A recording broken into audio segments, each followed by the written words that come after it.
An employee from a large brokerage firm disappeared. Her computer revealed she was leading a double life.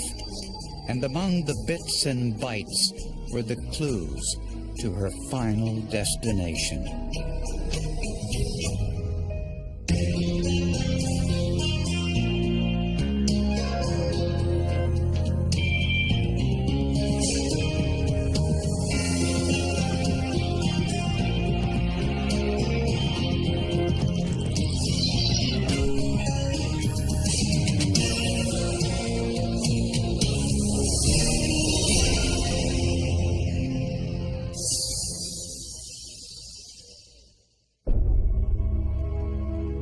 To friends and family, 36-year-old Sherry Durrell had an enviable life. Married with 3 young children, Sherry had a high-paying job with a stock brokerage firm and the respect and admiration of her colleagues. She was selfless. She was warm. She always did things for other people. She cared about others a lot. Sherry was also a punctual employee. So when she didn't come to work one day and didn't call, her co-workers were concerned. They called her husband, Bob, who said Sherry left for work at the usual time that morning, and he didn't know where she was. So Sherry's friends called police. A couple of officers look around, knock on the door, nobody answers, but they find an unlocked door. So they go into the house and they walk through the house. Everything looks orderly, everything looks tidy. Sherry's clothes, jewelry, and toiletries were still in the house. It seemed very unusual that a woman with 3 children would just suddenly disappear. For the next 2 days, there were no signs of her. Then police got a call about a red van driving erratically. The license plate number identified the van as Sherry Durrell's. The witness said it was weaving in and out of traffic, slowing down, speeding up, to a point where he wouldn't let the witness pass him. Unfortunately, the witness didn't get a good look at who was driving the van. Friends distributed missing person flyers throughout the community. And a convenience store clerk responded saying Sherry was in his store the day after she disappeared. The clerk there was sure that she'd seen her on Saturday evening, came in, purchased gas with cash, and then left. There was an initial thought that, yeah, she's in the area and the van's been seen traveling along the freeway. Sherry's husband looked around their home for clues and found some information on Sherry's computer that he turned over to the police. We investigated that and discovered that Mrs. Durrell had, in fact, pursued a relationship outside her marriage. There were emails and internet chat room conversations with a man named Kevin Johnson, and it was clear the relationship was serious. I have tried to be indifferent to you and keep my feelings in check. I have been thinking about this a lot and feeling bad about my self-respect, sort of feeling like a call girl more than a friend. The correspondence included talk of the two running away together. They talked about, oh, wouldn't it be great to go to Costa Rica? The cost of living there is so much cheaper. When police interviewed Kevin Johnson, he admitted the two had a brief affair, but insisted he hadn't seen her for the last 6 months. Police weren't so sure.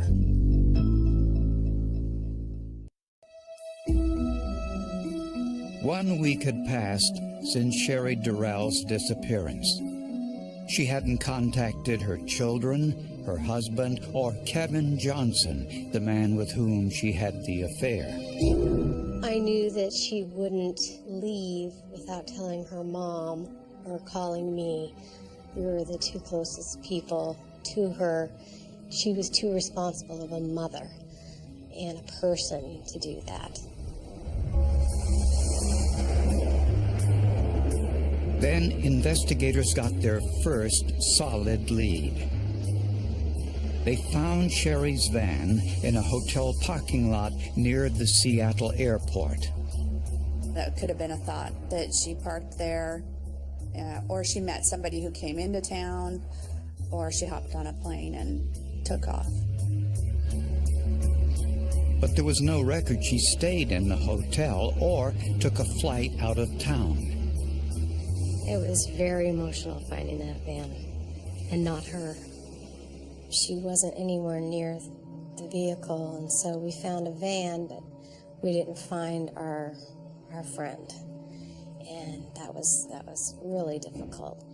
A forensic examination of the van revealed no evidence of foul play, and there were no foreign fingerprints. Even more troubling, Sherry's personal bank account hadn't been touched since her disappearance. She just got a bonus at work, and she had just put that into the bank, I think, that week. So the theory from all the coworkers was, well, why would she be putting all this money away and then not leave with it and not touch it? Police conducted extensive interviews with Sherry's friend, Kevin Johnson. He insisted he had nothing to do with her disappearance. And he was later able to provide some information what he was doing on the day that she was reported missing. Sherry's co-workers told police about a comment she made the day before she disappeared. She said, if anything happens to me, my life is in my desk. And in her desk, among other things, was a long letter, a draft of a letter that she'd written to her husband in an effort to try to explain why she felt it necessary to leave him. My spirit is crushed. I feel that you are too controlling and obsessive and jealous, and I just can't live with those personality traits anymore. I can't go on pretending that there is nothing wrong. I am unbearably unhappy. The bottom line is, I don't love you enough to stay married. Also in her desk were books about divorce. She was planning the separation, and she had saved up some money, and she had spoke to a couple of lawyers to get some advice, and she was making her plans to move on to her new life with her children. And Sherry told friends that Bob had been abusive. No sign of physical violence at all. It was more that she wasn't comfortable around him. He was obsessive, controlling. He emotionally controlled her, and she just did not feel good around him. He would apparently be sort of monitoring her whereabouts. Occasionally she would go out to lunch with some of her friends. Mr. Durrell would show up. So he, in effect, she describes a situation where you almost have a husband stalking his own wife. During police questioning, Bob Durrell admitted there were problems in his marriage. As for him being involved in Sherry's disappearance, he said that was ridiculous. Police asked Bob what happened on the night before she disappeared. Bob said they went to dinner at a local restaurant. When they got home, Sherry spoke with her sister-in-law. Mrs. Durrell appeared perhaps slightly tipsy and told her that she was going to bed and that her husband, Robert Durrell, had made her a drink. Sherry's sister-in-law told police that she was very suspicious because Bob seldom served his wife. Usually, it was the other way around. They said that it was extraordinarily atypical for Mr. Durrell to ever make his wife a drink of any kind or to serve her any kind of food or drink. And Sherry's best friend had one final insight. It was a dream she had about Sherry the night before she disappeared. I woke my husband up like at 12:30, 1 o'clock in the morning, and I said, oh, I had the worst dream about blood everywhere and couldn't get back to sleep. And I feel like that was a message being passed to me, like, do something with this, you know.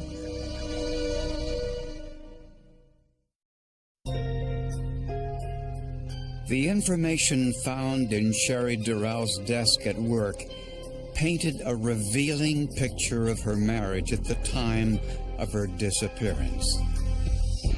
So investigators decided to search Bob Durrell's work computer too. Bob was in charge of the computer system at the King County Housing Authority. As a government agency, Bob's computer was government property, so investigators seized it and turned it over to Gordon Mitchell, an expert in the growing field of computer forensics. Mitchell copied Bob Durrell's hard drive to examine the information on it without altering the original data.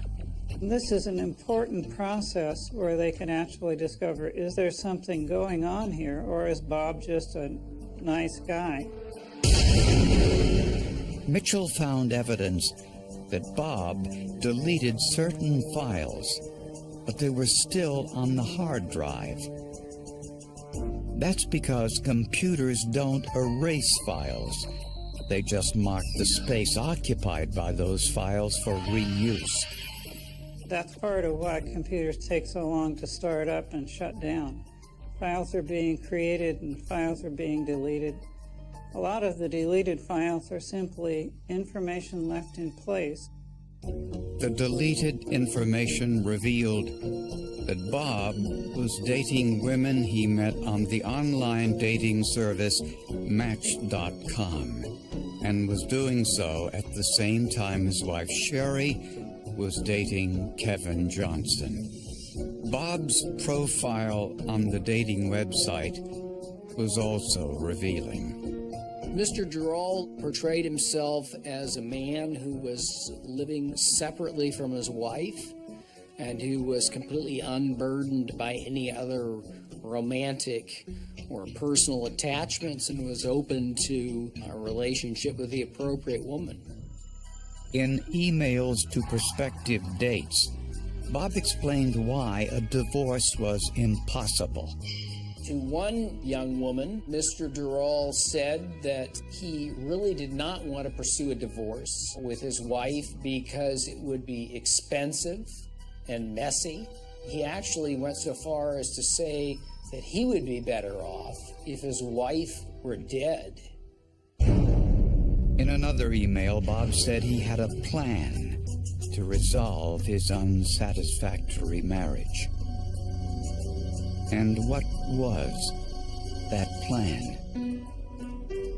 Bob's internet search engine revealed he looked for information on all sorts of diabolical schemes.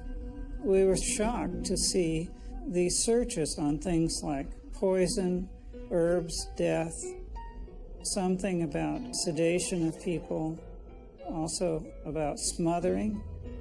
But the most graphic one was actually a search that Durrell did on the words "kill spouse." I was stunned.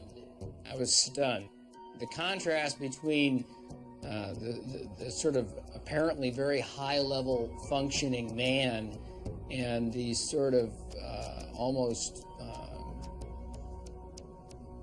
jaw-dropping stupidity of the evidence that he left behind was really staggering.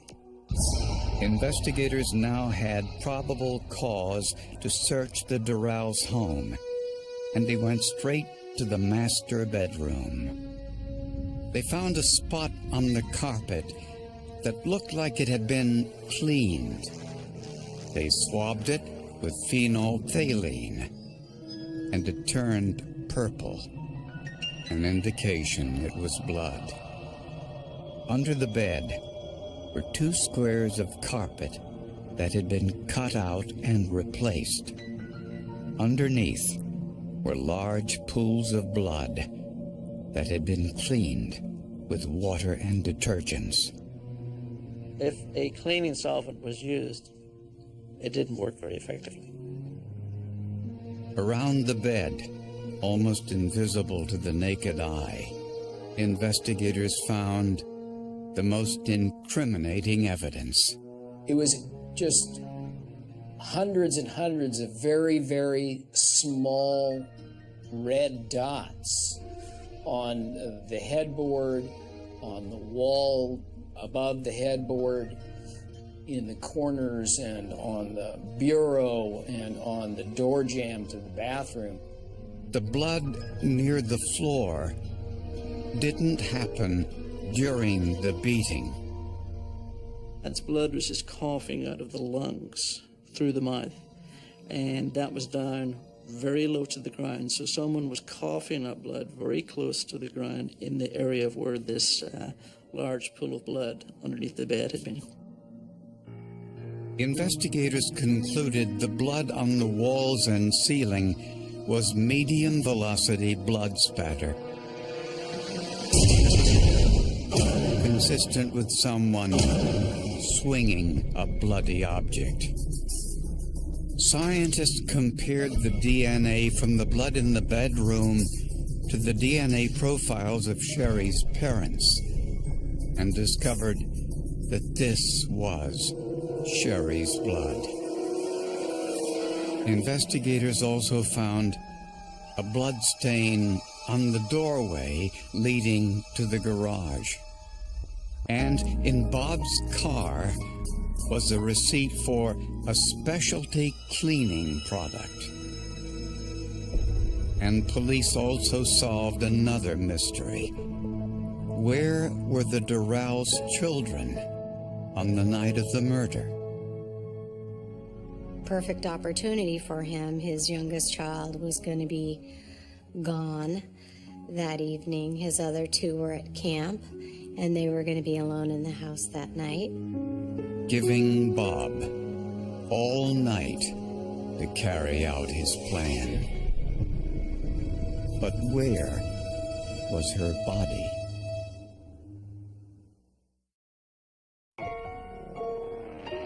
"41-year-old Bob Durrell sat in prison awaiting trial for his wife's murder. To police, he denied it. But to his God, he said something else. In a jail cell, he was observed and overheard apparently asking God to forgive him for what he had done. Prosecutors didn't need to find Sherry's body in order to go to trial. No one could have survived the amount of blood loss found in Sherry's bedroom. But for the sake of her family, prosecutors approached Bob Durrell's attorneys with an offer. We said we would encourage Mr. Durrell to lead us to the location of the body of his wife, and that we would not use evidence that he had revealed the whereabouts in trial. Surprisingly, Bob agreed and led investigators to the Cascade Mountains about an hour's drive away. There, at the base of a steep ravine, they found Sherry's body in a plastic bag under a pile of rocks. The autopsy revealed Sherry died of blunt force trauma, just as the forensic evidence suggested. Prosecutors believe Bob was as unhappy in the marriage as Sherry was, but concluded a divorce would be too expensive. He did not want to incur the costs of child support or of a divorce, the division of the property. Mrs. Durall's parents were fairly wealthy. Mr. Durall didn't want to lose his inheritance. On the night of the crime, prosecutors think Bob drugged Sherry to make her drowsy, although toxicology tests at the autopsy were inconclusive.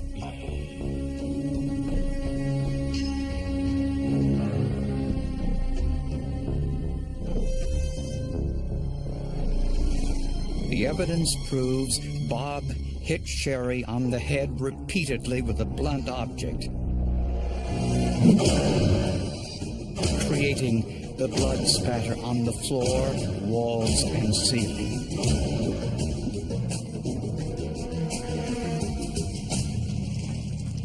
Bob wrapped her body in plastic, then carried her body to the garage, leaving the blood smear on the door. He dumped her body in the ravine near the Cascade Mountains and returned home to clean up the crime scene. The evidence shows that Bob tried to clean up the blood in the bedroom, but couldn't come close to removing it all. So you've got a guy who fancies himself an extraordinarily clever and crafty fellow who's done all months of research on how to commit a murder, and then he commits a mistake that a sixth grader would laugh at. So he's a very peculiar man, a very dangerous man. In some ways, was his own worst enemy. Police think it was Bob driving Sherry's van to the hotel parking lot when the witness reported seeing it. And they think the store clerk was simply mistaken when he claimed Sherry was in his store the day after her disappearance. We pulled the videotape from the store from that evening, and Sherry was nowhere on the tape. At Bob Durall's trial, despite leading police to Sherry's body, he pled not guilty and took the stand in his own defense.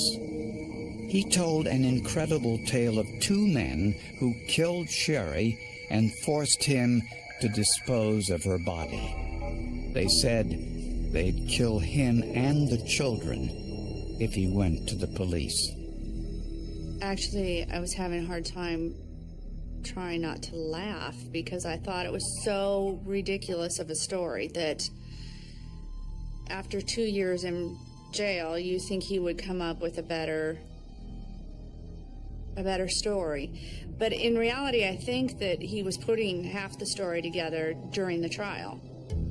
In the end, there was simply too much forensic evidence. The computer forensics and blood spatter told the story.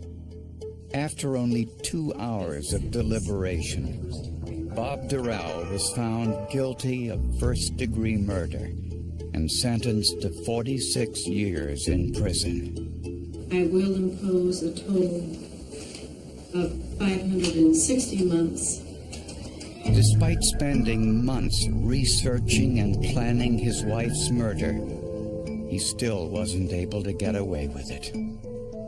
I think the forensic evidence was everything. The direction of the blood, the patterns, how they went out around the room.